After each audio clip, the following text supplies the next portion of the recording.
again, these are sort of band-aids or plasters on what is a much, much bigger problem, which is that social media in general and the internet writ large are very good at generating outrage and are fueling outrage. And we have not found a good way to ameliorate that.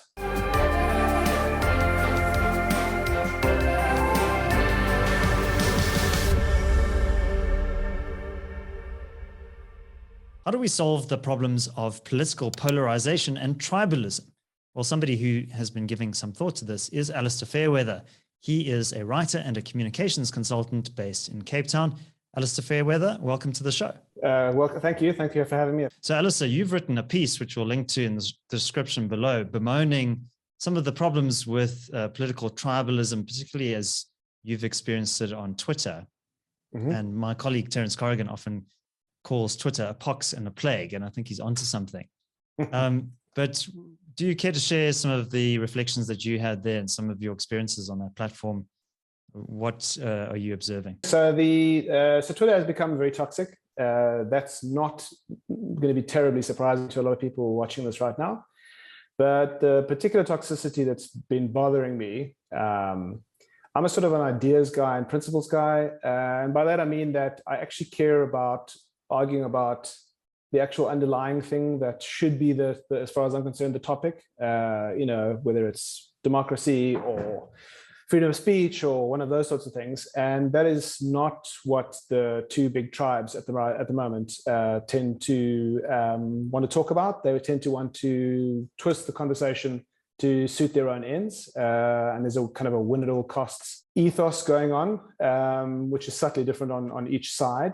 So the first thing is that a lot of people might talk about left and right wing on Twitter. Those old labels I don't think work at all anymore. I think that the closest I can come up with, having watched this stuff play out, is progressives with a big P, so big P progressives, which who map more or less to one might say pejoratively like social justice warriors or woke people, both of which labels they of course reject. So it is a focus on things like racial justice, on trans rights, on gay rights, on sort of transhumanism in general, globalism, all of those sorts of good things, human rights. Now, none of that is, I'm not being pejorative about any of those. It's not that that I reject their ideas per se. It's more that I reject their methods, and that is impossible to talk about, but I'll kind of talk about that a bit later. It's impossible for you to discuss that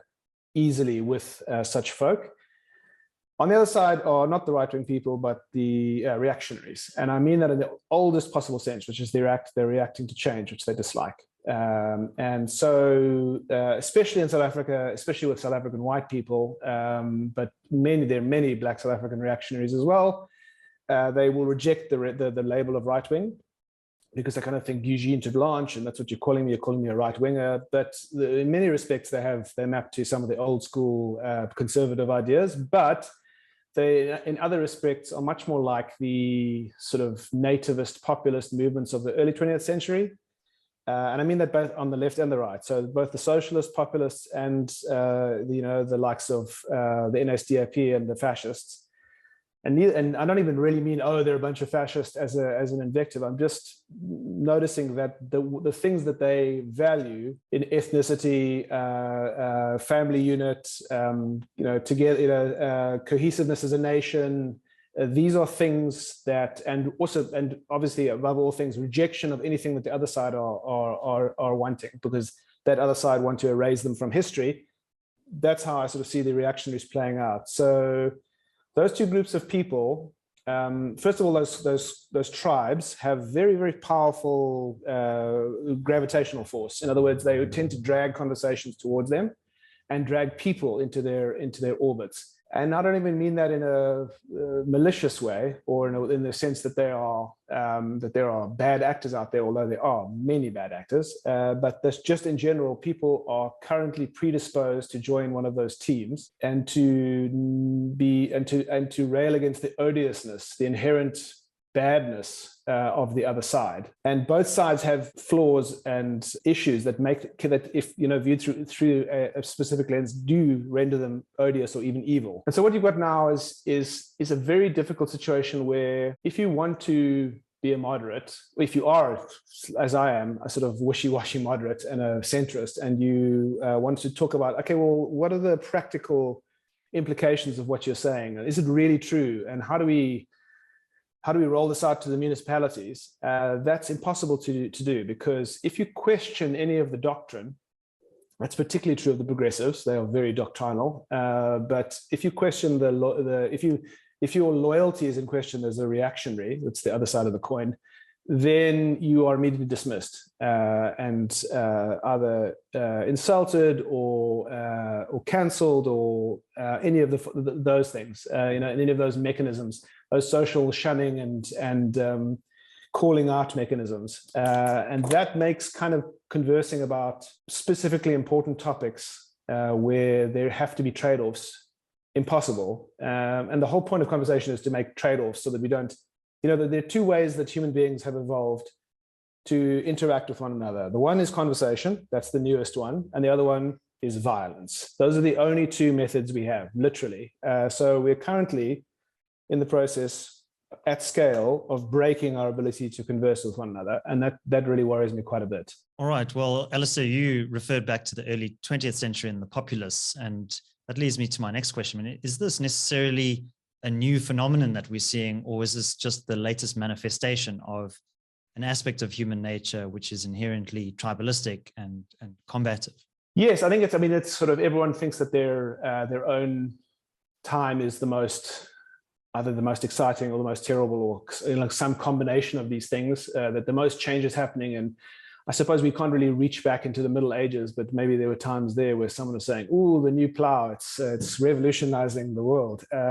So, if you look at the hallmarks of the first mass politics of the late 19th, early 20th century, we have a lot of the same characteristics here, which is new mediums were changing the way that politicians and thinkers, intellectuals, both of the odious and the not so odious variety, were able to reach out to many, many people. And that combined with nationalism, and thus we had everything from the progressive era in the United States, which had some very good outcomes, say universal suffrage. I don't think anyone should argue, maybe there are people who will, but I think that no one sane should argue that universal suffrage is a bad idea.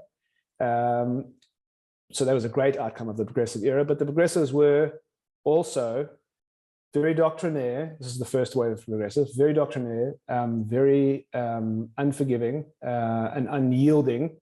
It was their way or the highway, and they bulldozed some fairly stupid policies through. The most cogent example is prohibition, which cost the American public an enormous amount of money. People ended up drinking more. It created from whole cloth the mob, and there's all kinds of other and the current war on drugs is the same as far as I'm concerned. Enormous external costs as well as intrinsic costs, actual costs to the fiscus, for no real benefit. And those are both sort of progressive aims. And then on the other side of the reactionary side, it was the sense that, say, the real Italians or the real Germans, and in many respects the real Americans, because we forget that these and the real English, we forget that there were fascist movements in all of these countries, that these people are under threat, and that they must fight against, as a people, they must fight against the evil Russian interlopers of socialism and the Slavic Untermenschen and all of these sorts of things. And so those were canonically very similar to our current situation. They were, and they, at the time, it didn't look like there was going to be war, but there ended up being a war because people just were, got to the point where they were unable to listen to one another. So I don't think we're living in, someone, I must really learn who said this, but someone said that the times have not become more violent, they've simply become more televised. And I think that we've kind of, as a society, gotten used to the idea and formalized the idea of, for want of a better word, traditional media or mass media so that even now there are relatively few channels. Yes, hundreds or thousands seems like a lot, but nothing in comparison with the hundreds of millions or billions of channels that the internet makes. Everyone that you follow on Twitter is essentially a channel. So now everyone can make media. And I think that society is not especially well adapted to yet to what social media does and what the internet in general does. And that is part of what's driving this, or at least catalyzing these problems.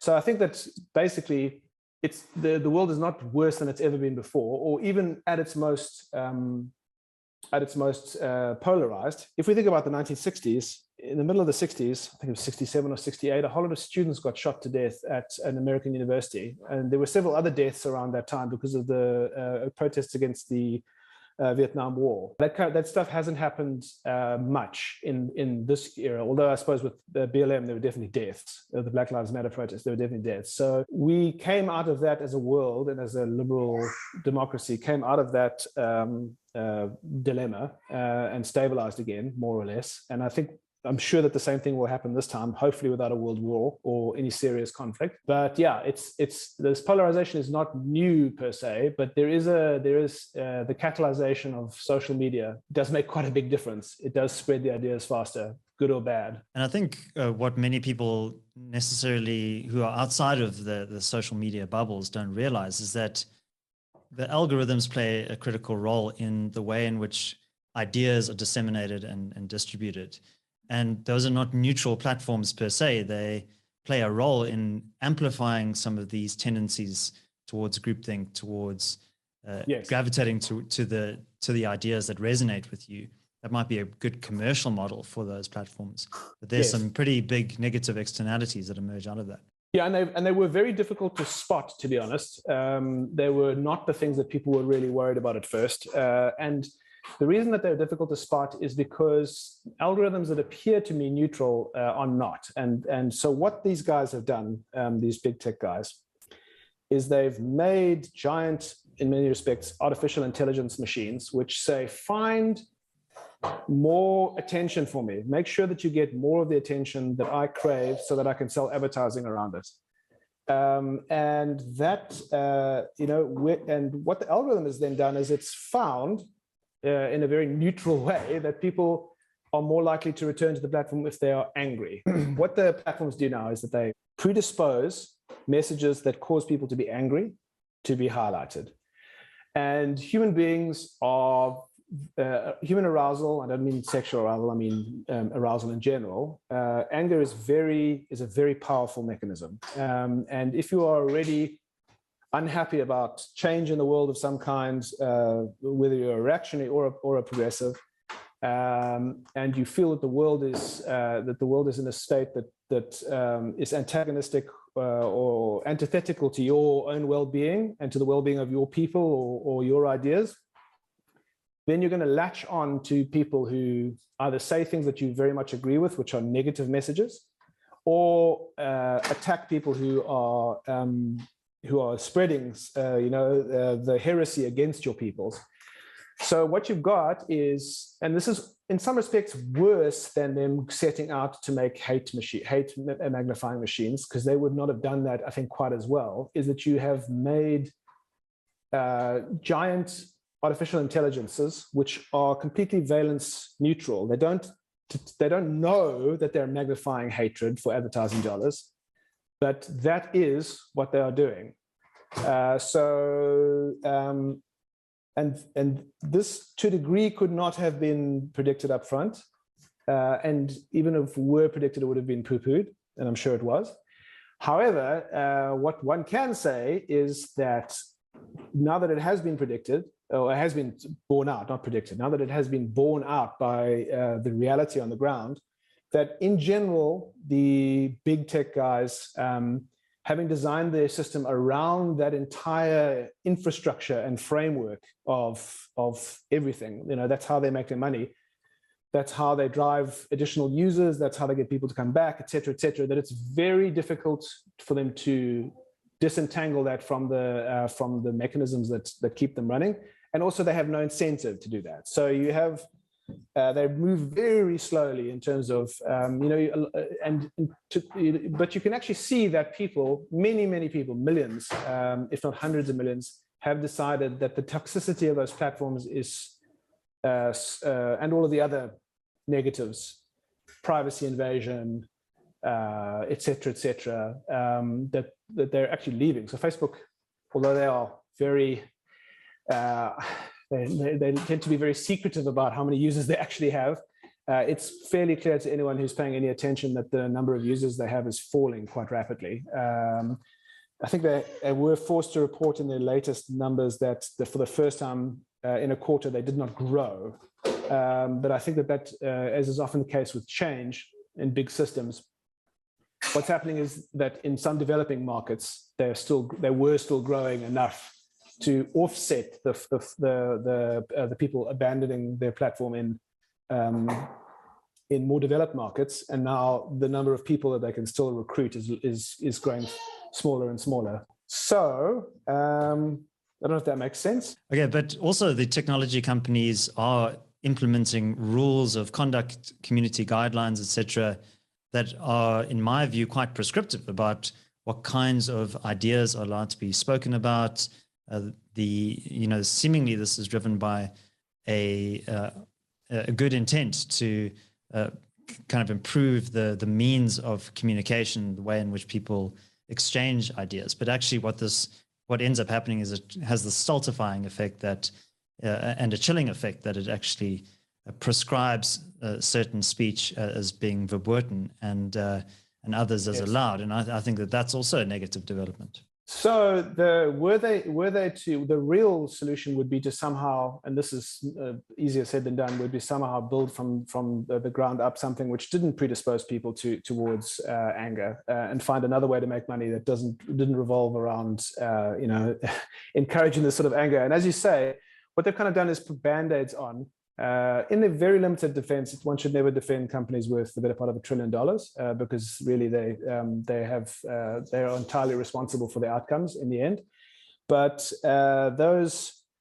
they kind of are fixing the wrong problem. They're like, well, the problem isn't people being angry. The problem is people being Nazis or racists. And so what we're going to do is we're going to arbitrarily decide that these statements make someone a Nazi or a racist. I'm just kind of using those as throwaways, but you get, whether it's transphobic or racist or hateful, or they've sort of picked from the entire, from the billions of choices, they've picked a few that they've decided we are going to call these odious, and then and make them people unable to say these things. The fact, and what that's resulted in is that many people have been removed from those platforms, Facebook, YouTube, etc. The most recent examples of this are videos being removed from YouTube. Not the most recent, but a high-profile example of this is videos discussing ivermectin as a cure for COVID-19. Those are sort of relatively wholesale removed from the platforms as misinformation. Just be careful what you say here, Al, because you might get this episode removed by YouTube. I'll try. We'll talk about the I word. So I have. I'm not going to talk as to the efficaciousness or otherwise of said anti-worming medicine.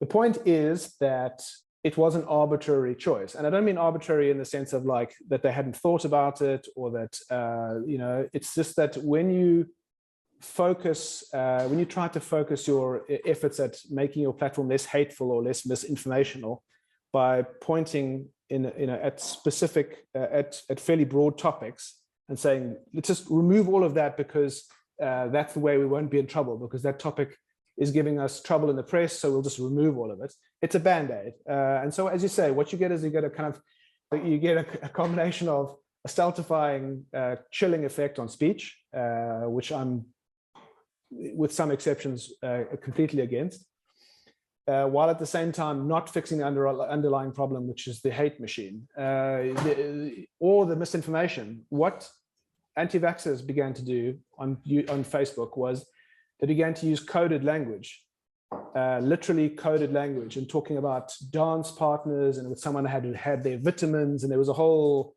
lexicon of words that these guys use to describe and talk about. And when you read it, it is like listening, like old school cryptography. Like you can't, unless you know you're part of that sub, that community, you don't understand what on earth they're talking about. But they are there they were there and probably still are there. I'm sure they are there on Facebook, exchanging misinformation with each other, literal misinformation about how to avoid, how bad the vaccines are, how to avoid them, whether you can get them, whether this means that or that means this, all using coded language. So that blunt instrument, first of all, hasn't done its job. And second of all, more open conversations, whether I like the outcomes or not, or the conclusions or not, have been suppressed. By doing that, what you then have is you have on other platforms, you have people saying, look at the censorship taking place. Right now, the quote unquote censorship tends to be progressive leaning, the reactionaries, as is their want, have an enormous propensity to wring their hands, clutch their pearls, and then on many platforms say, oh, we're being oppressed, it's the end of white people, the end of Western civilization, we're being censored en masse. And of course, they're doing this on the platforms that they claim are censoring them. In their limited defense, there have been people removed from these platforms who, as odious as I find them, I don't think that was the right choice. So should Donald Trump have been banned from Twitter? I'm not 100% sure on that one. I mean, there are not that many people in the world, I'm sure, who dislike him quite as much as I do. But my personal preferences shouldn't matter. You can make a fairly strong claim that he was issuing threats of violence and encouraging violence and insurrection. But there are other people who are much less, who have much smaller numbers of followers, and as odious as they are, I think should be allowed to be odious. So again, and this, funny enough, is not a progressive or reactionary thing only. There have been progressive people, quote unquote progressive people, removed from these platforms as well for misinformation, and their videos have been censored for misinformation. In some respects, often when they were discussing the said anti-worming medicine that they're and discussing how foolish it was that other people were recommending said anti-worming medicine, that those videos themselves were also either demonetized or removed. So again, these are sort of band-aids or plasters on what is a much, much bigger problem, which is that social media in general and the internet writ large are very good at generating outrage and are fueling outrage. And we have not found a good way to ameliorate that. And I suppose in some respects, given where we are with polarization, which I think is the cause, not the result of social media, that there's not much we can do to completely get rid of it, and we need to learn to have conversations again, hopefully without having a war. All right. Well, Al, I'm just trying to understand, what is it that you are specifically concerned about? Because there are a lot of these symptoms that I think are very evident. But what is the kind of core problem that is worrying you here? Because is it a lack of civility in our discourse? Is it that we are getting further away from mutual understanding? Is it breakdown of consensus? What is worrying you specifically?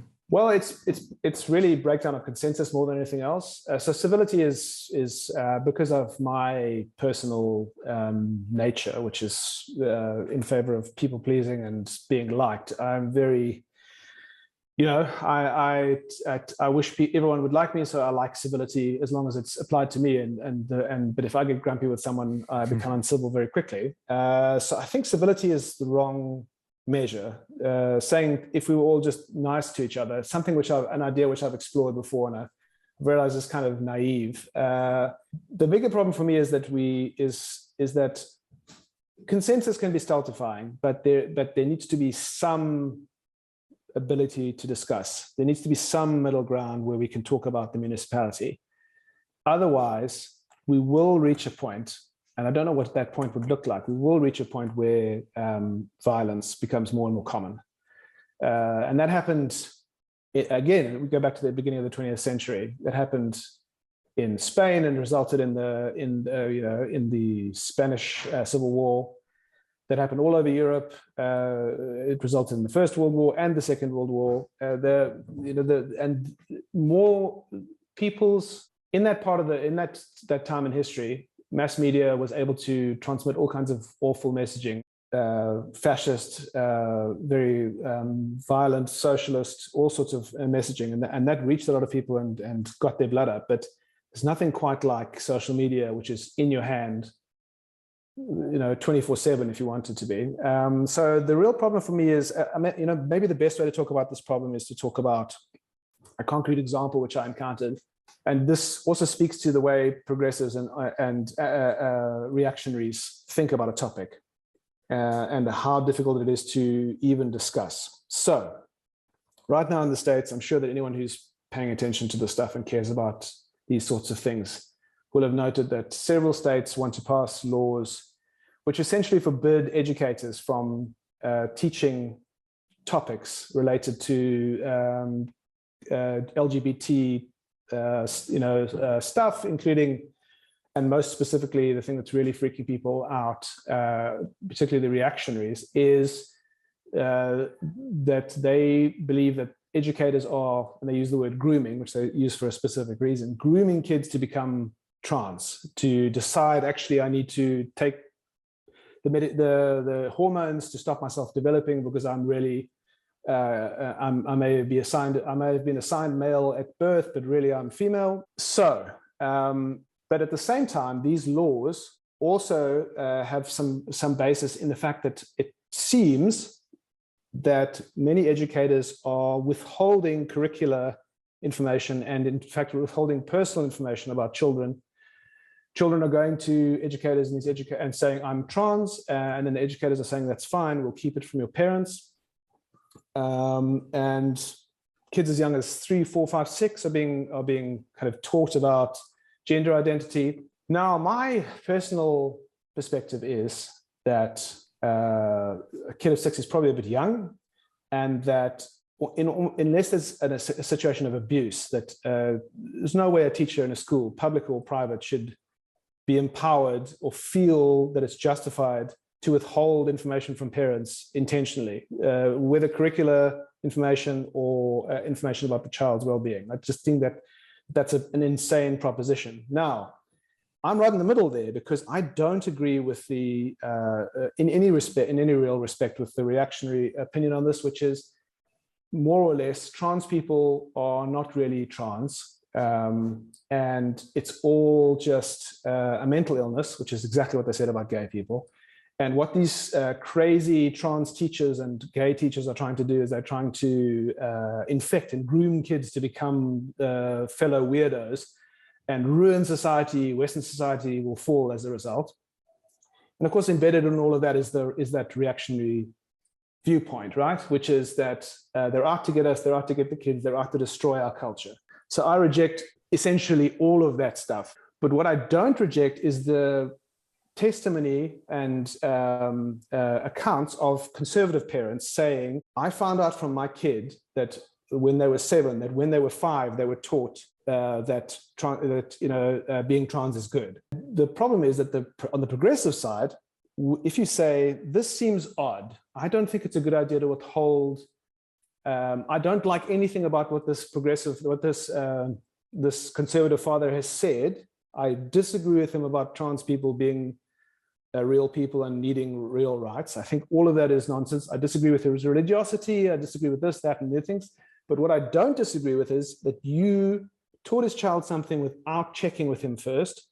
I just think that's a bad idea. The immediate reaction when you say such a thing to progressives is you are on the side of the transphobes, and you are just doing exactly what the Heritage Foundation people want you to do, which is you're saying they're trying to turn our kids gay or trans. That's exactly what they said in the 80s.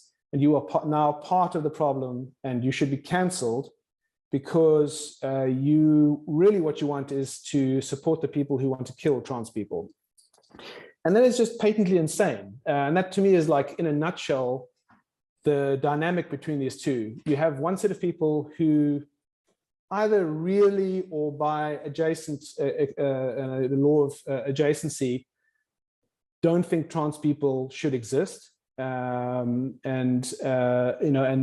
therefore, but also have a good point about how we negotiate this middle ground. And on the other side, you have the doctrinaire progressives who will not brook any kind of heresy, essentially. And that's what it is. You see, for me, by me saying we need to have a conversation and negotiate how we teach kids about trans lives or transgender people or gay people, whatever, we need to have a conversation about this, and we need to negotiate how this is going to work, including for the conservatives who I may happen to not like and who I may happen to disagree with.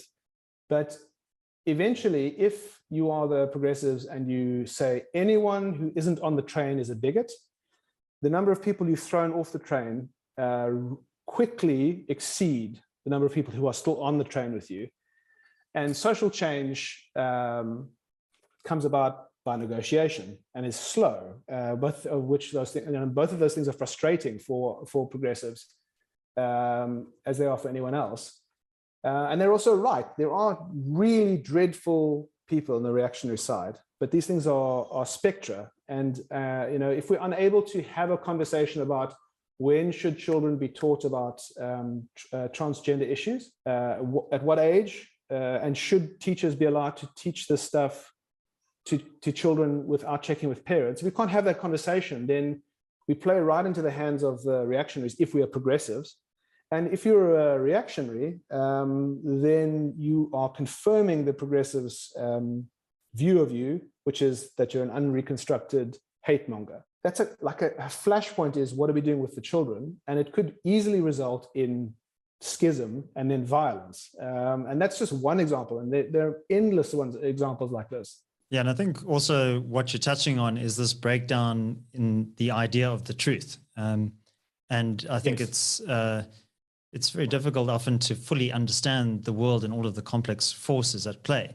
But there are certain fundamental truths that I think are worth striving towards. And I think that is the project of knowledge and intellectual inquiry. And I think what you're observing here is a breakdown in that ability to do that. And that requires cooperation, sometimes with people who don't necessarily share your views. But Al, I wanted to just get into the solutions theme of this show. And I mean, what would you put forward as a solution, and bearing in mind that sometimes some of these problems don't have easy solutions that can just be picked up and deployed? What would you put forward as a way for us to particularly engage with people who don't necessarily share our views or our political leanings in a productive way, in a way that improves the world? So first and foremost, it is about, I'm trying to stop and recognize the emotional aspect to all of this. Tribalism is emotional, and these arguments come from quote unquote arguments. The reason that they're not really arguments in many respects, that dilemma I was discussing earlier, is that people's inherent immediate reaction is, this is an attack on my values. When they feel that, and they don't feel that the other person is reacting in fear, and this is very difficult, I struggle with it. When someone says something truly, I find truly abhorrent, or just unbelievably naive or annoying, my default is to say, you are being an idiot. Actually worse, you are a bad person for saying this. I've tried to cultivate people on Twitter, and it's been, this project has been not a success, not a complete failure, but mostly a failure, who think in the opposite way that I do. Or I think at least in very different orthogonal ways to the way I think. And about that, I mean that both in terms of the progressive and reactionary stuff, but also in terms of their approach to truth, their religiosity or lack thereof, all those sorts of things. So that number one is if we can try to, if we care enough to say we need to rescue conversation before we have no middle ground anymore, then recognizing that people are coming from an emotional place primarily, is a pretty good way to do it. It's very difficult. I struggle with it. I don't think you do as much. And other friends of ours, I think, are much better at just talking about the truth, or trying to at least figure out what the truth is. Another thing that I think would really help, and does really help, is I got onto Twitter has this Hangouts feature, or voice Hangouts. It's a bit like Treehouse. You're all on essentially an anonymous WhatsApp call type situation, where you can either listen or speak, normally a bit of both, and discuss things. I find, even though it's not face to face, it's much harder to call someone the C word, or to tell them that they're a bad person when they're listening to your voice or you're listening to theirs. It humanizes people in a way that, so I don't think it's feasible for everyone in the world to spontaneously decide to have village square and town hall type chats every 5 minutes, but it's much more difficult to tell someone that you hate them face to face. So that's another good thing, is to try and figure out how we can promote mediums where it's difficult to be hateful, because you actually have your own voices being heard, even if it's anonymous. And I really think that helped for me. It helped for me to I found I was much more empathetic towards these quote unquote reactionary boogeymen and boogie women when I was able to hear their voices and hear that they're human beings. I mean, some of them I still intensely dislike, even after I'd heard their voices. And people can be snide and mean and all sorts of things in voice, but I just find that kind of thing could help a lot. I'm not sure how we would scale it. Podcasts also are a fantastic platform for going deep into ideas, and also going beyond the kind of the limitations of the short form like Twitter. Absolutely. So that's good. I think that the thing which makes this different from a formal podcast, as much as formal podcasting and what we're doing now is valuable, I think needs to be done, is that the kinds of things I'm talking about are much more open form and participatory, in terms of just people pitching up and being allowed to speak, or given a chance to speak, in a much more, for want of a better word, egalitarian way. That has difficulties with scaling. Again, I've just found that it's not just Twitter, but being online and seeing someone on the other side of the country or the world saying something which I find odious, it's very tempting to go, actually, you are a piece of human excrement, or words to that effect. It's very satisfying in the moment. It's much more difficult to do that face to face.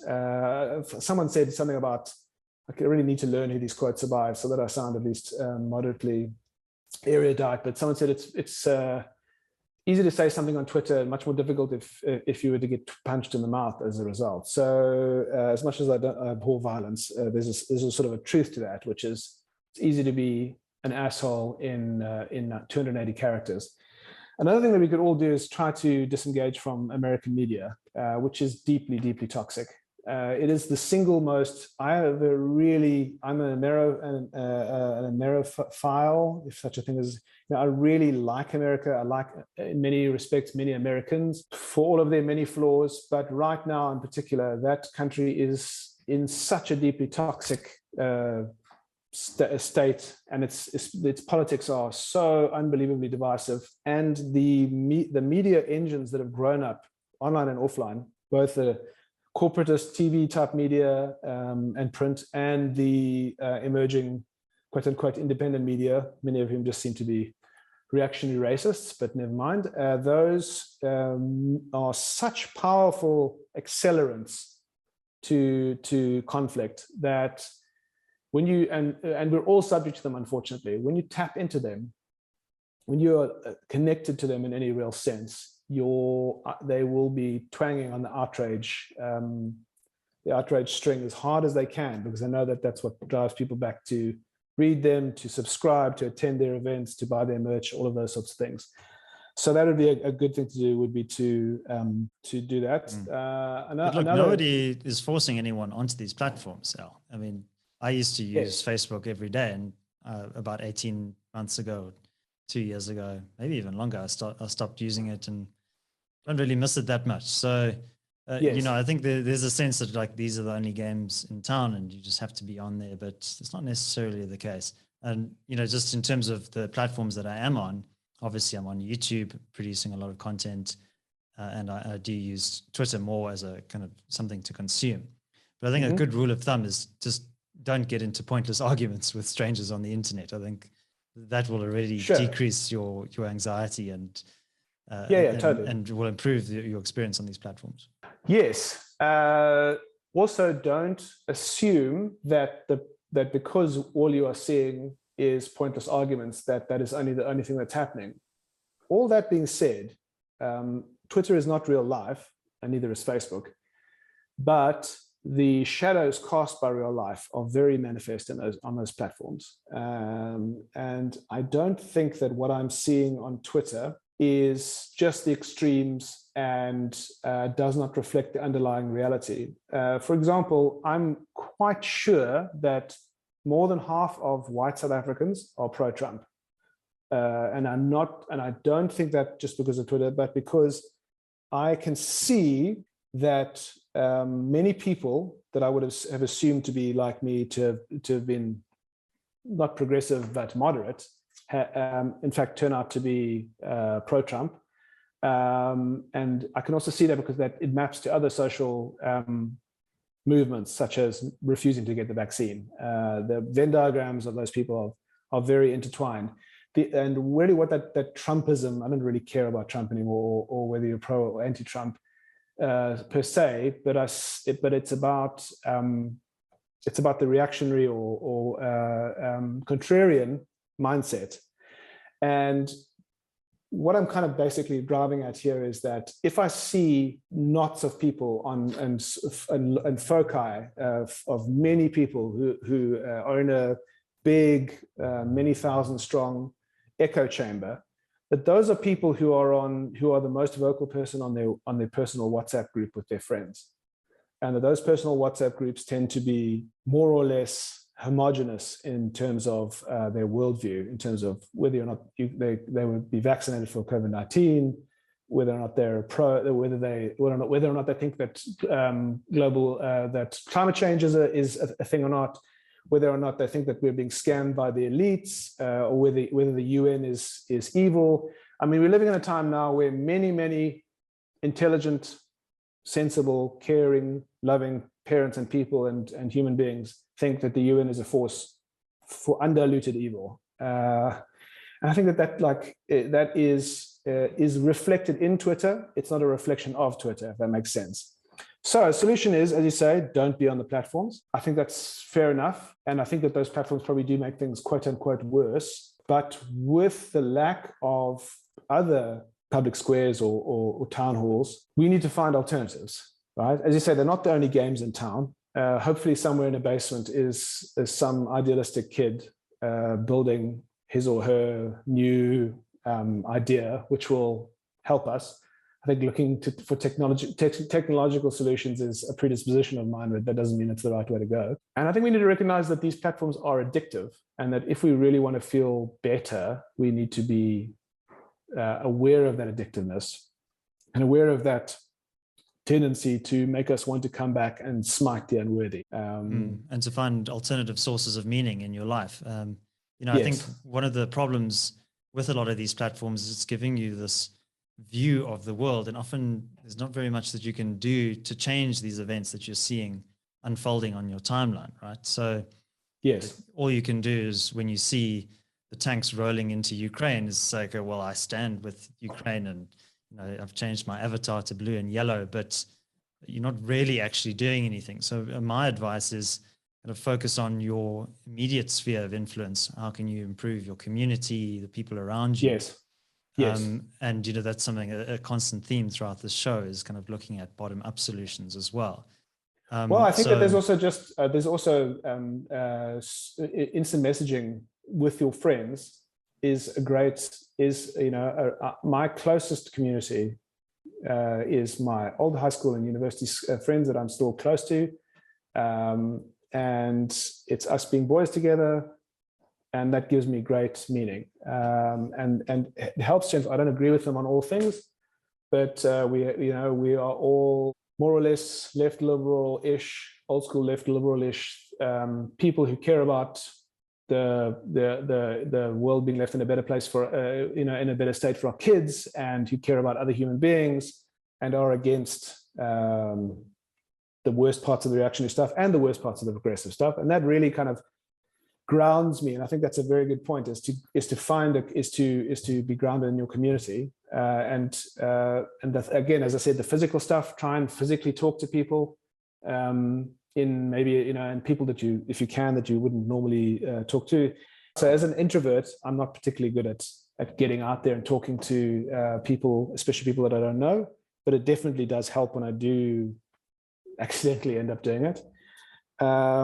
And as I say, I mean, look, getting off is possible and a good thing. And I think just maybe trying to recognize that as palatable, not palatable, that's the wrong word, as enticing as it is to smite the unworthy on the other side. And there's always good ammo, right? The reactionaries are always doing something or saying something awful, like trans people aren't real people. And the progressives are always saying something annoying or idiotic or not something that doesn't map to reality. And, there's always going to be endless ammo. So as you say, disconnecting, talking to real people, working in your community. I think that the future is local in many respects, in the sense that globally our leaders are very poor, some of the poorest leadership we've had in generations, and that's reflected in the chaos. And again, something which was happening in the Weimar Republic, for example, was this scattered, fractious leadership, and people just lost faith in it.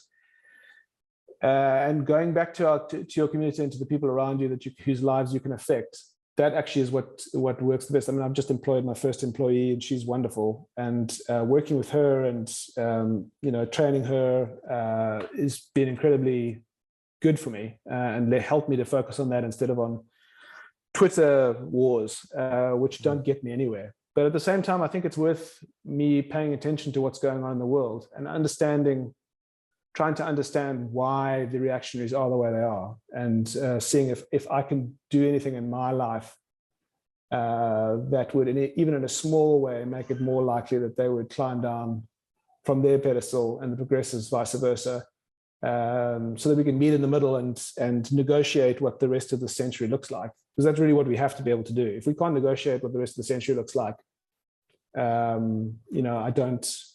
human beings, as I said earlier, conversational violence, and I don't want the latter. The latter is not good. But look, Al, some ideas are worth pushing back against, right? If you think of the horrors of fascist Germany, communist Soviet Union, I mean, these were terrible ideas that, when implemented, really immiserated or obliterated people's lives, right? So, yes. My organization that I work for, I mean, we're very openly engaged in the battle of ideas. We want to promote classical liberalism, which I think is very important in terms of promoting individual rights and human freedom, and also kind of limiting the power of government to avoid some of these excesses. And I don't have any qualms with that set of ideas. I want to see those ideas promoted in the world. Yes. So, how do we kind of engage in this battle of ideas without falling into these traps of a kind of emotional, tribalistic loyalty? So, I mean, it is a very good question and a very difficult thing to solve. Really what it boils down to for me is and why the local stuff is a good place to start, is because it's about practicality. It's about, we don't, as you and I are both classical liberals, as far as I'm concerned, the Enlightenment was the point at which human beings, for the very first time, found alternatives to clubbing one another over the head, or being ruled by a strong man or strong woman, mainly a strong man, who had access to all the people who were willing to club you over the head for their daily bread. Until that time, it was routinely acceptable to murder people of other faiths, murder people of other races, etc., enslave them, immiserate them, as you said. And only by saying, let's just let other people be, and then let's negotiate the few things where we absolutely have to negotiate them: access to water, public services, those sorts of things. And for most of the rest of the time, leave people alone, unless they're polluting their environment and a few other things. Yes? So how do we get to a place where we can have those conversations? I think it's about making forums in which you can discuss practical stuff and trying to return always the conversation to fine. You as conservatives don't want educators to be able to teach your kids about trans. Okay, how much do you want them to not be able to teach your kids about transgender issues? Not at all. Well, then feel free to home educate, and we will even give you a stipend, to that effect. Okay, well, you don't mind as long as it's only after the age of 8. Okay, well, let's make it 9. Now let's make it 8. Okay, cool, we'll go with 8. Fine. Kids will start to learn about transgender issues at the age of 8. And on the progressive side is to say, yes, we acknowledge that you feel strongly about the gender binary, and that we should try and teach kids as young as possible that the gender binary is the gender binary is a non-issue, and it doesn't really exist, and everyone's on the spectrum. However, we need to get in as many people onto the bus as possible. So let's say everyone has a chance with their own kids to teach them this stuff before the age of 8. And then by the age of 8, they're probably going to be told about it at school. And if you feel strongly that you don't want your kids around other kids who are bigots, feel free to homeschool. And that's all shooting from the hip, glib. But that kind of conversation where it's like, where you say, look, we dislike each other's ideas, but we also recognize that we need to find a way for our municipality or our city or possibly even our country to run. And therefore, let's keep the focus on the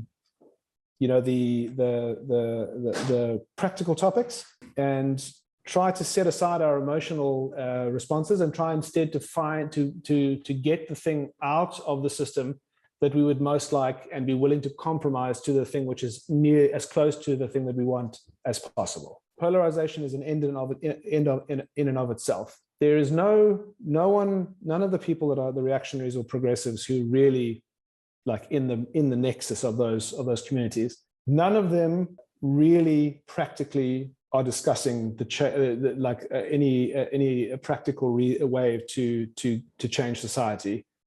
On the one side, people, their baseline assumption is our ideas are right and are alongside the moral arc of justice and of history, and therefore obey it. Even if they wouldn't think about it that way, that's the way they think. And on the other side is the paranoia of the reactionaries, which is that Western civilization is under threat, and unless we push back against these perverts, our children will be sliced and diced.